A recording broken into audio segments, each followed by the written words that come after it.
Saludos amigos de su programa Así Vamos. En el día de hoy tenemos otra entrega de su programa Así Vamos. Vamos a contar en esta ocasión con una entrevista al dirigente del Partido Reformista Social Cristiano, el doctor Carlos Rojas.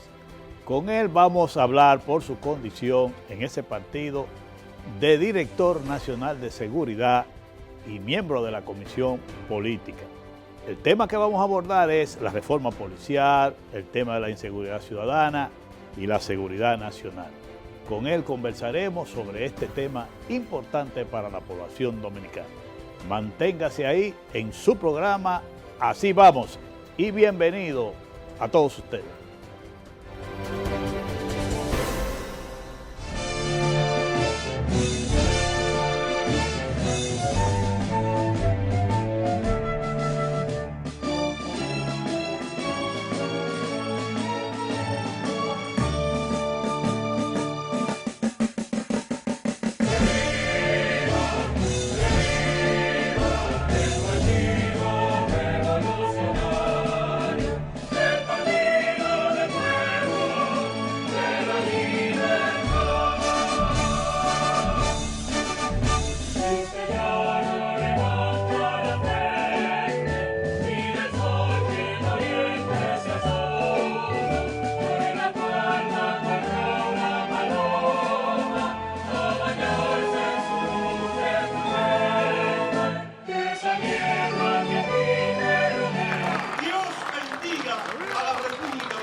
Nosotros cumplimos. Cumple con tu parte. El agua es vida. No la desperdicies. Corporación del Acueducto y Alcantarillado de Santo Domingo, CAS.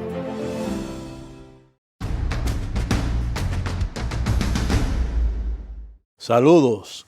Hoy tenemos aquí con nosotros al doctor Carlos Rojas, que es el director nacional de seguridad del Partido Reformista y miembro de la Comisión Política. Así es, don Edith. Carlos, contigo queremos hablar. Nosotros hemos traído por aquí representantes de los diferentes partidos para hablar del tema que más inquieta a la población, que es de la inseguridad ciudadana. Y conociendo todos estos planteamientos que vienen desde el gobierno, de reforma policial, de planes de seguridad, hemos ido evaluando eso. Y en algunos casos hemos hablado de la representación en la mesa técnica del Consejo Económico y Social, que tiene que ver con el mismo tema de reforma policial y seguridad ciudadana. Tú que te manejas en esa área, en representación del Partido Reformista, nosotros queremos escuchar tu opinión sobre esos aspectos, es decir, de la reforma policial, de las acciones que el gobierno viene ejecutando sobre el tema de la inseguridad ciudadana. Y ese es el motivo de que tú estés aquí y darte, diría yo, para nosotros la gracia de que compartas con nosotros este programa, que siempre estará a tu orden, y sobre todo del Partido Reformista.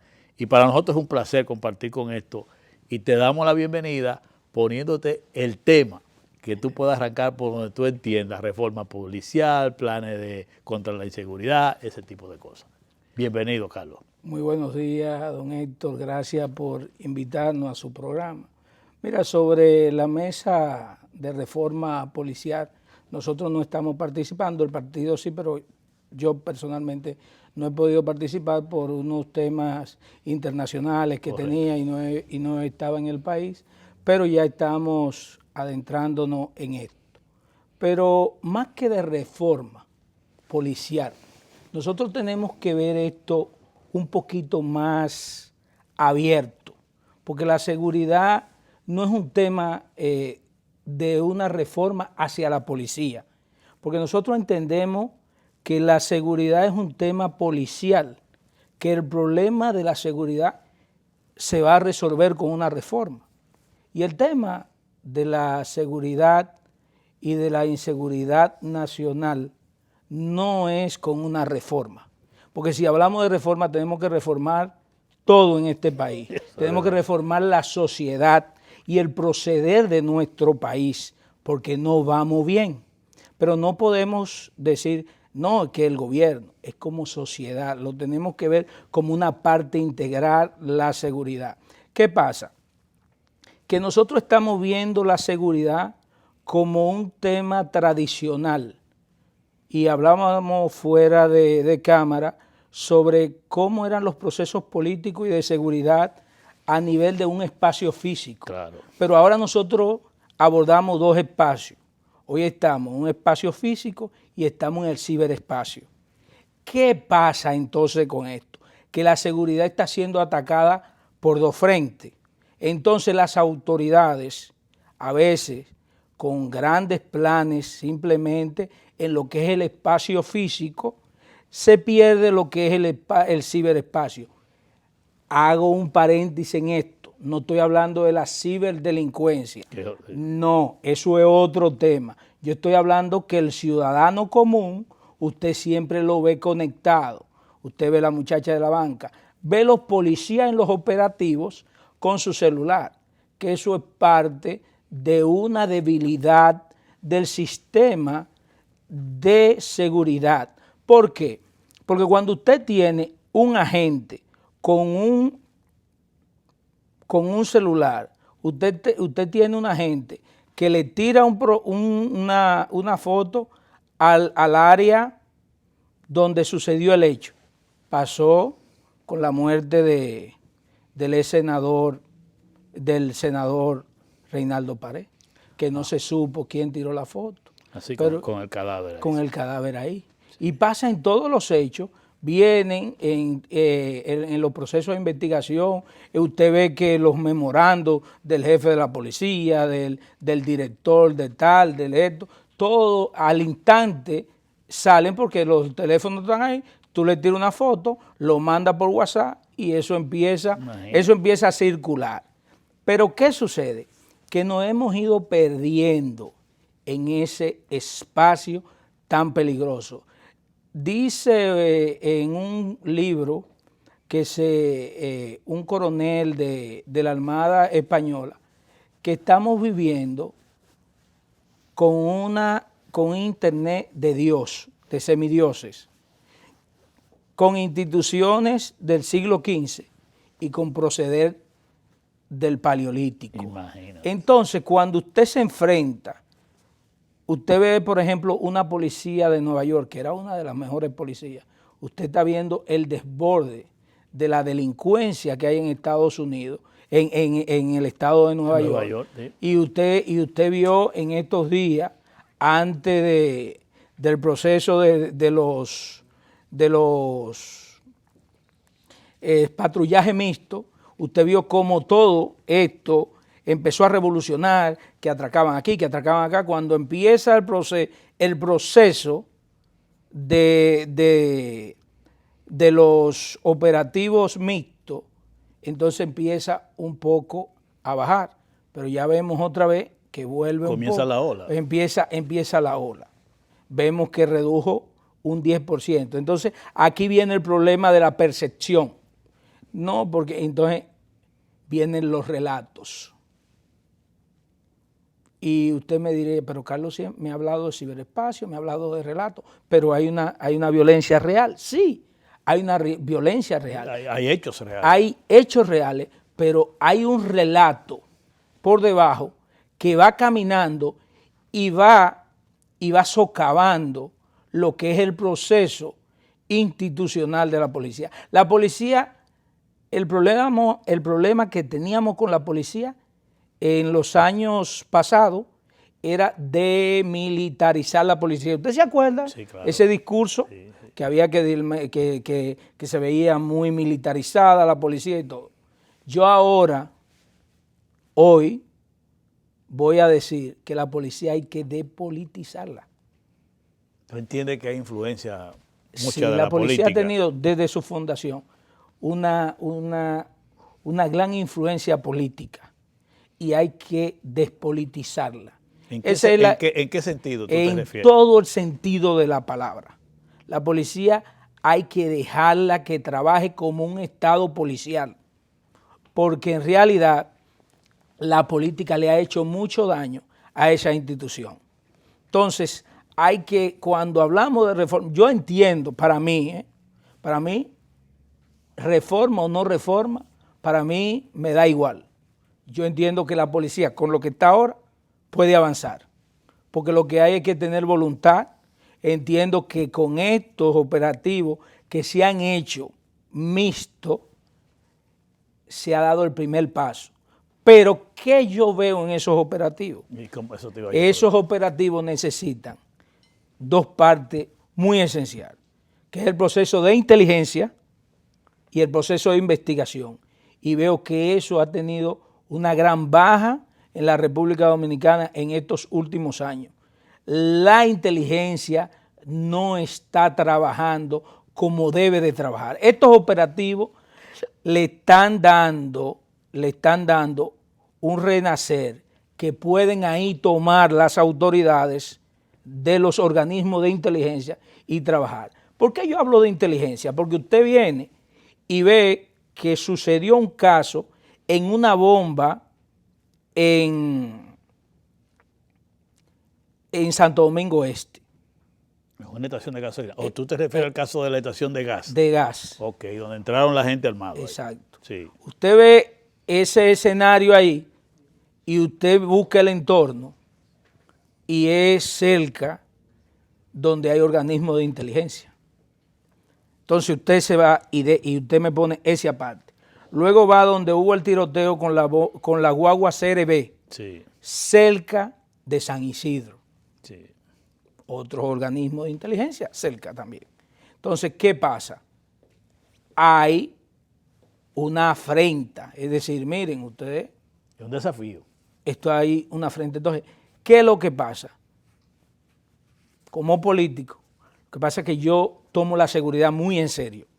Si yo no veo la seguridad como opositor ni como miembro de gobierno, yo veo la seguridad como un ente de estudio, de respeto y de desarrollo nacional. Yo no transijo con eso. Puede haber cualquier gobierno y yo automáticamente me llaman a participar en lo que sea para fortalecer la seguridad nacional y la defensa. Ahí estoy yo, porque eso es algo que yo no transijo con esa parte. O sea, tú lo ves como un problema, vamos a decir que, como hemos dicho algunos, hay que verlo como un problema del país. Es un problema de país. Más que de un partido y la cosa. Y no hacer política con esto. Correcto. Porque desde ahí comienza la depolitización. Exacto. De ahí comienza. Porque, ¿qué pasa? Todos somos víctimas. Y la delincuencia, las amenazas transnacionales son peligrosísimas. Cuando hablamos de amenazas transnacionales estamos hablando de droga, estamos hablando de armas, pero estamos hablando también de algo que aquí no se toca, que son los órganos humanos. Con el permiso tuyo, Carlos, vamos a hacer una pausa y seguimos en esa parte ahí. Tú estás hablando de tres aspectos importantes, con el permiso tuyo. Pausamos.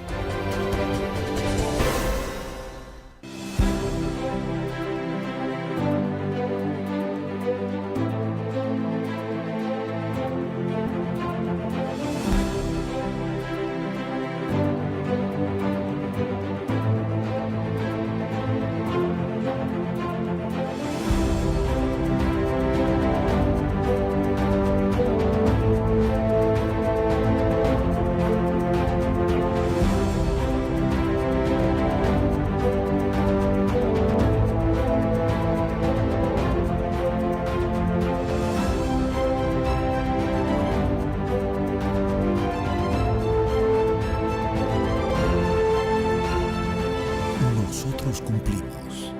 Cumple con tu parte. El agua es vida, no la desperdicies. Corporación del Acueducto y Alcantarillado de Santo Domingo, CAS.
Carlos, continuamos hablando de este tema. Tú hablabas de una serie de variables que aquí no tomamos en cuenta y señalaba 3. Sí, sobre las amenazas transnacionales. Sí. Hablaba sobre esos 3, sobre los órganos, sobre la droga, sobre las armas de fuego. Pero aquí también hablamos sobre la migración. Explícame esa parte. ¿Qué pasa? Con todo este proceso migratorio, muchos niños desaparecen y usted no sabe por qué. Entonces, por eso es que yo te digo y le dije, el proceso de inteligencia tiene que ser más profundo, porque usted casi no ve hablando sobre esto. Y estos niños son explotados, desaparecidos algunos. Y con esto de los huracanes, que es muy, muy peligroso, muy delicado, y es un proceso que no es como el de droga, como de armas, pero es un proceso que sí, que va caminando en todo lo que es en el hemisferio americano. Entonces, eso tenemos nosotros también que preparar. ¿Qué sucede con la inteligencia? Y hablamos siempre sobre la migración. La migración es parte de esta inseguridad que estamos viviendo. Ayer vimos un escenario como una turba se enfrenta a otro de su misma nacionalidad sin respetar nada. Entonces, ¿qué es lo que pasa? Que vimos el problema que hubo en la ciudad Juan Bosch. Sí. Yo estoy de acuerdo en el operativo que se hizo de migración. Pero ¿cuánta gente hay sometida sobre ese problema? ¿Eso se quedó ahí? No, es que eso no se puede quedar allí solamente con una simple deportación o una simple 24 horas preso. Ahí hubo un acto terrorista. ¿Cuáles son los elementos constitutivos de los actos terroristas? Entonces lo buscamos. Entonces usted tomó unas autoridades y usted violentó las normas migratorias, pero también usted atentó contra la vida de esas personas. Claro. De todos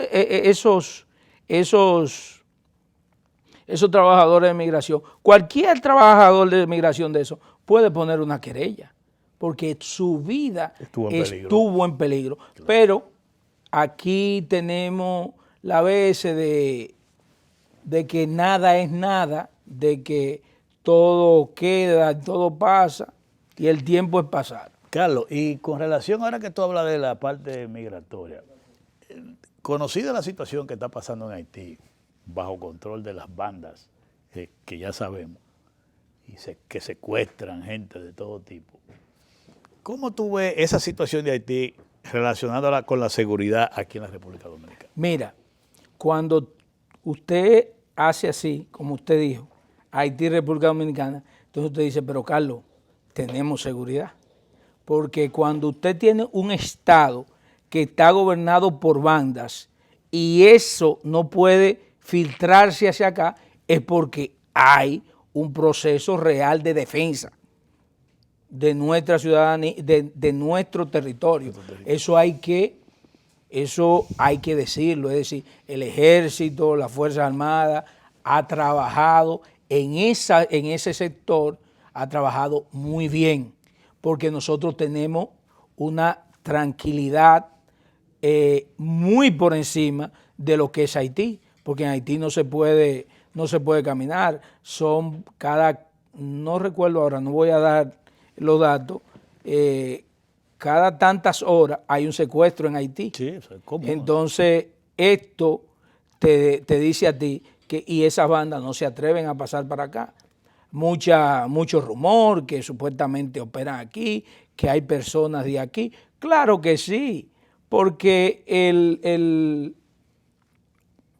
el crimen organizado se mueve y ese ciberespacio es una aldea global y nosotros estamos allí. Claro. Y aquel que delinque aquí, cuando, por ejemplo, usted vio ese dominicano que agarraron en la banda, era un prófugo de la justicia dominicana que fue hacia allá. Entonces, eso allá no hay con quién hablar. Pero yo estuve en un foro en Colombia sobre migración y me decía alguien que en Haití no hay con quién hablar.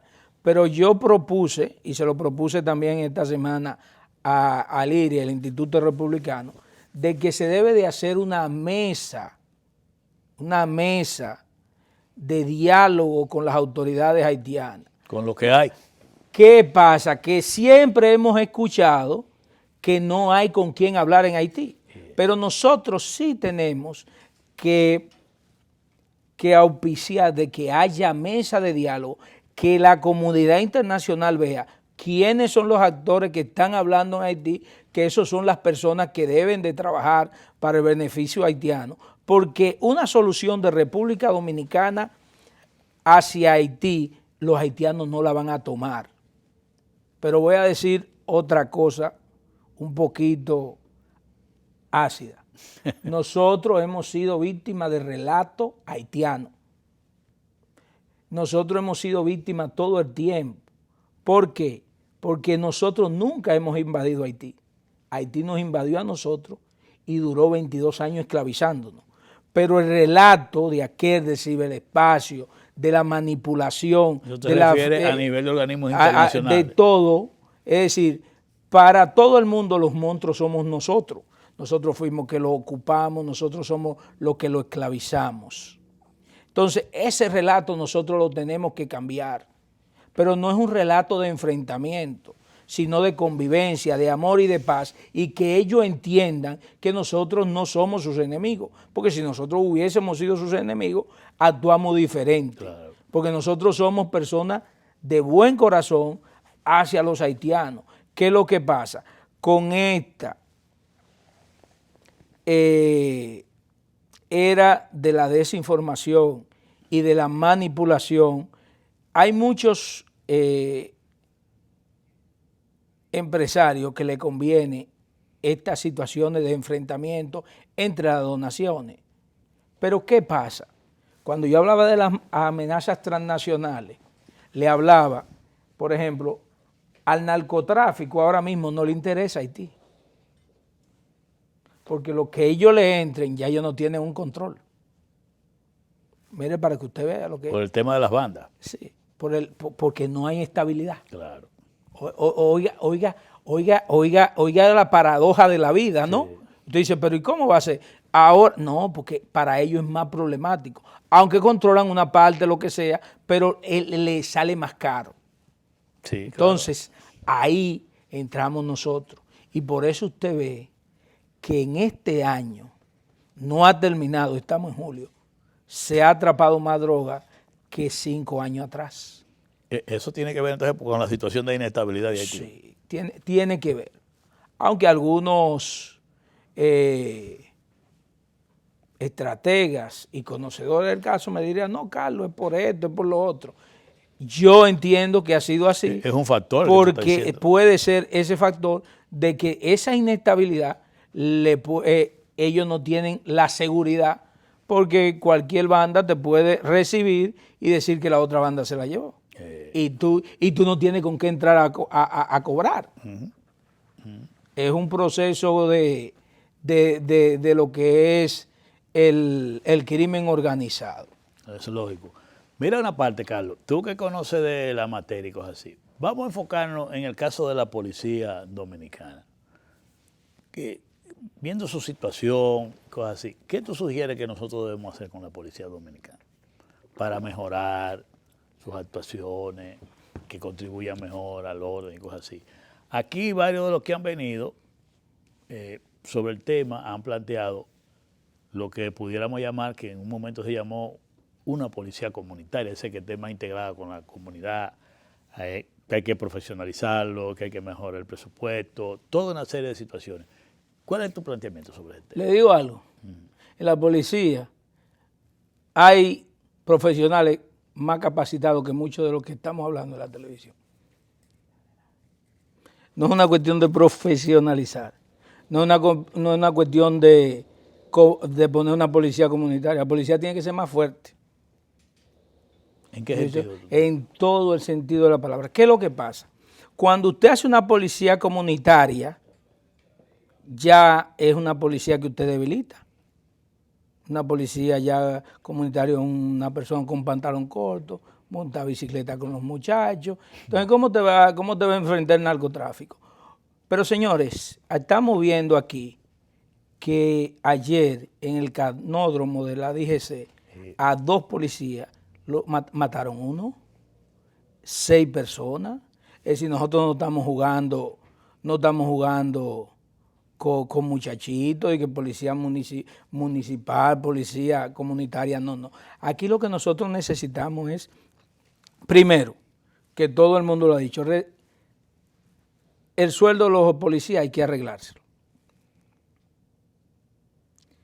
Y estoy muy de acuerdo con el proceso de dividir, eso tiene que ir a una reforma, de una carrera policial de oficiales y una carrera policial subalterna. Es decir, yo entro, por ejemplo, a la policía para lo que es la parte para el trabajo de patrulla y todo, porque yo no soy profesional y todo eso. Entonces, ahí empieza de raso hasta lo más alto que pueda llegar, sargento mayor. Ese es el proceso de las personas que salen de 8º curso, las personas que hacen 6 meses. Entonces, de los oficiales son los académicos. Entonces, eso tiene un proceso de teniente hacia general. Entonces, usted lo va profesionalizando. Ahora, ese que empezó su carrera como... Eso tiene un nombre que se me fue. Señores, el Alzheimer, la cuestión. Los Estados Unidos lo utilizan mucho. Si el contraalmirante Caimar MB dice, contra Carlos, se te olvidó. Tanto que lo hemos discutido y se te olvidó. Con el permiso tuyo, vamos a hacer una pausa y quizás te recuerde después de la pausa. Pausamos.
Nosotros cumplimos.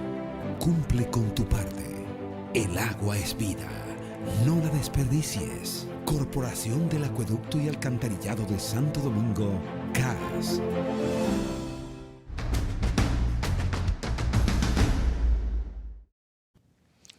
Bueno, Carlos, seguimos hablando del tema de la policía. Tú hablabas de la profesionalización, sí, capacitación de la policía en dos divisiones. En dos divisiones, es decir, lo que es la parte operativa de raso a sargento mayor, ya un sargento mayor ya va a tener otra categoría. Se va a ver como mayormente esos son lo que son los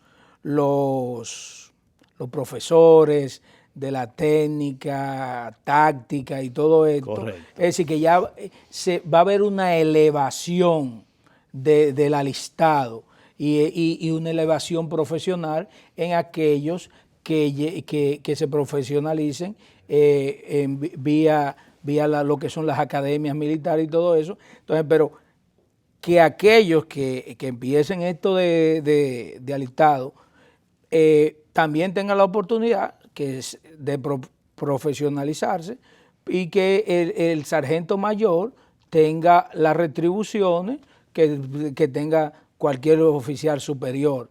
Porque lo que se tiene es que fomentar el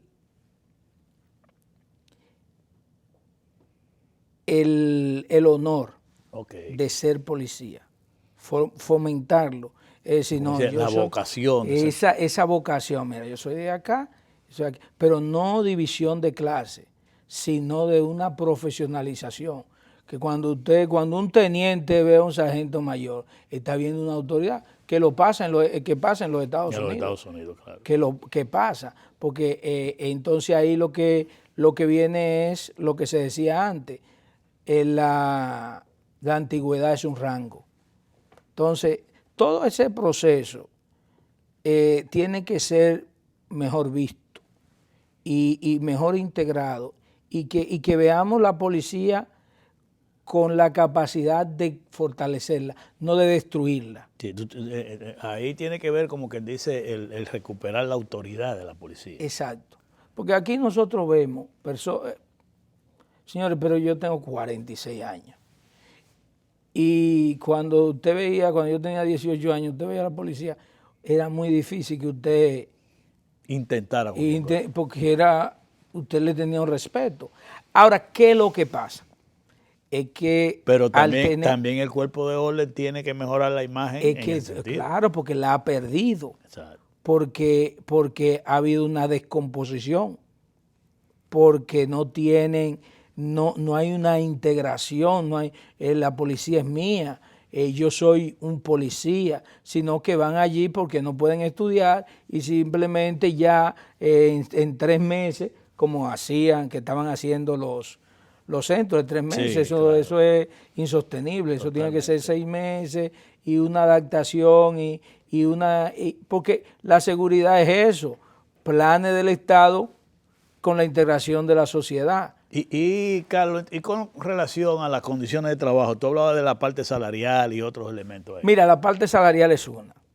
Otra, aquí, por ejemplo, una guagua de la policía dura 365 días dando vueltas. Entonces, ¿cómo tú le vas a pedir a un policía que con vehículos muy en mal estado? Ahora lo han cambiado todo, pero ¿cuánto va a durar ese vehículo? Porque ¿qué pasa? Ese vehículo está patrullando ahora, sale en 24 horas la patrulla y lo toma otro.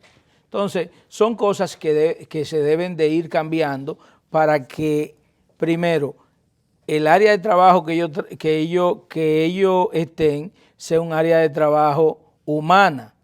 Los cuarteles hay que prestarle atención porque no están acordes. Por ejemplo, yo oía mucha gente pidiendo cuando hubo el problema en el destacamento de Naco. Oigo gente pidiendo que pusieran cámaras. Entonces yo fui a un destacamento ahí en Bonao que no había ni luz. No, pues imagínate. Entonces, tú lo vas a poner cámara aquí en la capital.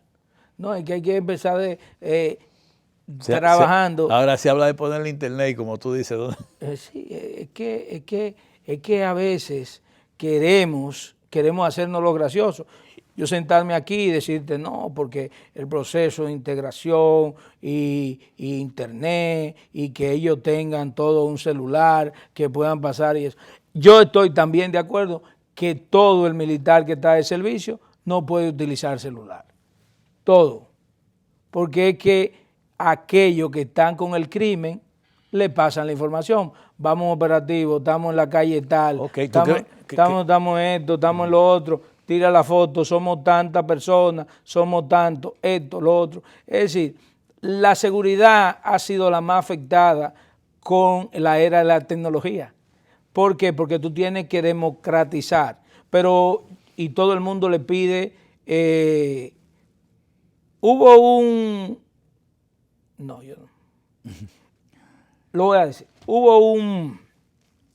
periodista que le pidió a un jefe de un destacamento que le dijera cuántos policías tiene el destacamento, cuántos carros, y el tipo, pero yo no te puedo dar eso. No, porque el acceso a la información usted me tiene que dar. La ley de acceso.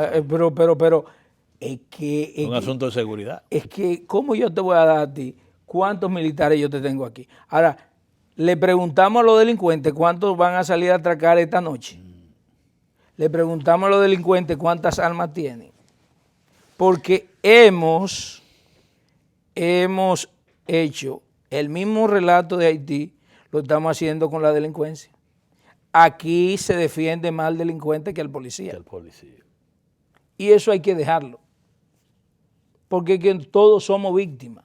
Hasta las familias de los delincuentes son víctimas de otros delincuentes. Tú que hablabas ahorita de la parte tecnológica en la lucha contra el crimen, el centro que se puso a disposición de la policía, que hay aquí en el local de las Fuerzas Armadas. 5I. El 5I, ¿qué te parece? Muy bien, muy bien.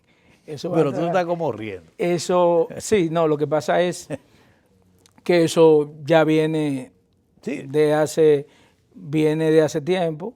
Lo que se ha hecho es lo que se debió de hacer desde el principio, porque la policía, que tiene que ver con lo que es la seguridad ciudadana, debió de estar desde el principio. Ahora, ¿qué yo veo en ese proceso? De que ese proceso tiene que ser nacional. Explícate, hermano. La misma tecnología que tenemos en la capital, la tenemos que tener en Pedernales y en Jimaní. ¿Pero y cómo? Pero ese es por eso que yo me río. Es que lo tenemos. ¿Por qué te reís? Sí, porque es que la capital no es el país. Entonces tú tienes que ese centro podrá operar en una parte de la capital. No, ese centro debe de operar en todas las partes. En el territorio nacional. Lo que pasa que ese centro, la capacidad que ese centro va a tener, debe de tener, nadie tiene que saberlo. Claro. Porque ese es un centro de inteligencia. Los periodistas no deben de entrar a ese centro. Ni nadie que no pertenezca a ese centro puede entrar. Entonces, toda esa ¿Me doy a entender lo que quiero decir? Entonces, todas esas informaciones que se dieron, no estaba de acuerdo. No estoy de acuerdo que se dieran. A mí me llamó la atención eso. A mí no estoy de acuerdo. Inclusive deben de cambiar todas las posiciones de las cámaras, deben de hacer algunos cambios. Porque es que con la inteligencia, no sé, ahí eso es muy sensitivo. El sistema nervioso de una nación es la inteligencia. Por eso las naciones que se acogen a un sistema de inteligencia real, como lo es Israel, su sistema es muy fuerte. Y en los sistemas de seguridad no puede ir órganos que no estén en ese. Por eso me reí, porque no quería hacer la crítica, porque le digo, no estoy de acuerdo de que ahí entre una cámara más de periodistas y nadie. Por razones de inteligencia, tú dices. Es mi visión, puedo estar equivocado, señores, pero yo no estoy de acuerdo. Si yo hubiese estado como comandante, como ministro, lo que sea, le digo al presidente que no. El presidente va, mira, y se puede hacer una rueda de prensa afuera. Y todo eso, pero adentro nada. en qué consiste el centro, ¿verdad? Pero de manera general, porque yo vi ahí que enseñaron muchísimas cosas hasta de huella, de figura, del físico. No, nada de eso. Eso después que lo vean en la película, en Netflix, en TNT, donde quiera que lo vean, pero el sistema, y yo sé que todo eso, lo que se presentó no puede ser lo que ellos tienen día a día. Eso lo sé, porque sobre inteligencia hay que tener mucho cuidado, porque es que la inteligencia, como te dije, es el sistema nervioso de una nación. Si yo estoy nervioso, acá no puedo hacer la entrevista bien porque estoy nervioso. Claro. Entonces, si la inteligencia es permeada, lamentablemente, no se puede. Yo escribí un artículo hace un año, sobre la necesidad del Instituto de Inteligencia Nacional, IIN, que va dentro del proceso de reforma que el presidente anunció, y yo dije que debe de haber un Instituto de Inteligencia Nacional, donde usted capacita.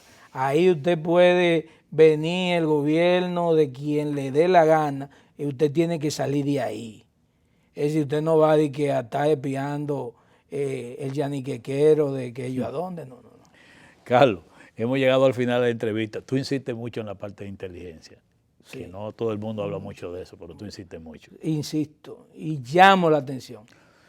Con el permiso tuyo, Carlos, terminamos la entrevista. Después vamos a hablar del Partido Reformista, porque no tuvimos tiempo, pero que fue tan interesante, porque tú insistes mucho en temas que otros no han tratado. Exacto. De mucho de la inteligencia y la parte tecnológica y esa parte.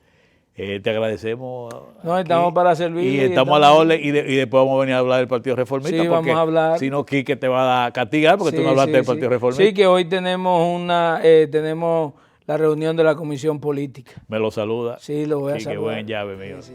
Un placer. Pausamos.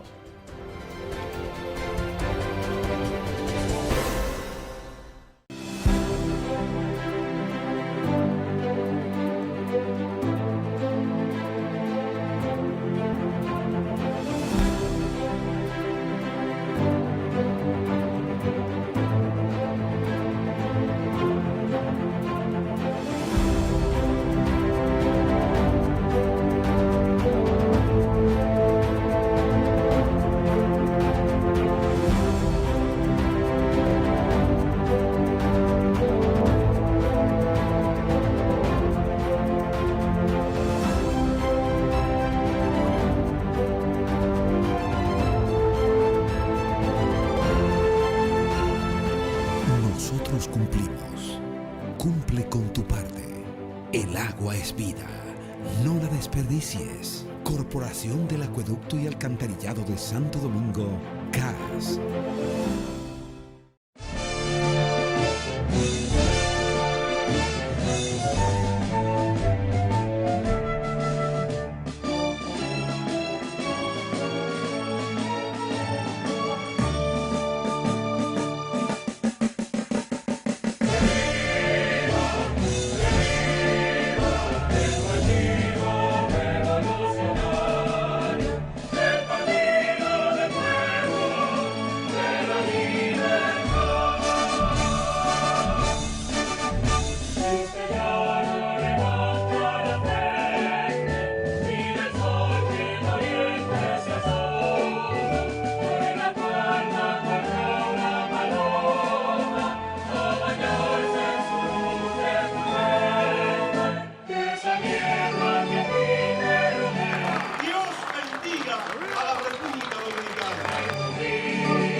En esta semana vamos a abordar el tema del famoso proyecto de ley de la extinción de dominio que cursa en el Senado de la República Dominicana.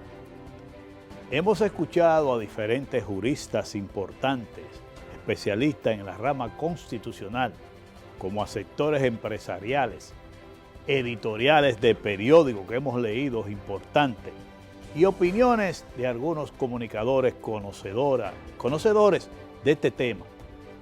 Todas estas opiniones en su mayoría coinciden en la necesidad de que este proyecto de ley sea llevado a una especie de diálogo para producir un consenso, de manera que no precipitemos una decisión sobre esta ley que mañana pueda traer consecuencias negativas para lo que se persigue, que con este proyecto de ley se persigue combatir los bienes que son adquiridos mediante actos de corrupción, mediante actos de narcotráfico. Es decir, que estamos ante un proyecto de ley muy delicado y muy importante para la República Dominicana y que todos apoyamos, pero todos lo queremos apoyar siempre que se respete la Constitución de la República y también que sea fruto de un consenso logrado con importantes sectores de la vida nacional, como los que se han venido pronunciando sobre el proyecto. Ha hablado la banca comercial dominicana, ha hablado el sector empresarial, han hablado los partidos políticos y hay muchas diferencias en algunos de los artículos que tiene este proyecto de ley. Yo creo que lo aconsejable es lo que han manifestado inclusive editoriales de periódicos importantes de la República Dominicana. La prudencia, porque la prisa es mala consejera. No hay por qué precipitar una aprobación a la carrera de este proyecto de ley. Que se entienda que este mismo proyecto, con algunas variables, fue aprobado en el Senado de la República en el 2016 por el voto unánime de los senadores, en esa ocasión 20 senadores. Luego fue a la Cámara de Diputados y ahí perimió hasta ahora que ha sido activado de nuevo. De manera tal que lo más importante para el país es que este proyecto de ley sea conocido, escuchando a todos los sectores, escuchando a los partidos políticos y que pueda lograr un consenso que garantice la mayor legitimidad posible con el voto mayoritario de nuestros legisladores, para evitar, como ha pasado en otros países, que proyectos de ley similar han sido atacados ante tribunales constitucionales y varios de sus artículos han sido declarados inconstitucionales. Pues el reto está echado. El compromiso de nuestros legisladores debe ser lograr un buen diálogo, lograr un consenso y que podamos tener una ley con la mayor legitimidad posible y que pueda ser blindada para evitar que sucumba ante el Tribunal Constitucional varios de sus artículos. Eso es lo que esperamos de nuestros legisladores. Pues apostemos al consenso, al diálogo y a tener una ley que responda a los intereses del país y no a interés de un grupo particular. Gracias por acompañarnos en su programa Así Vamos y le deseamos a ustedes bendiciones para todos y que nos acompañen nueva vez el próximo domingo en su programa Así Vamos. Muchas gracias.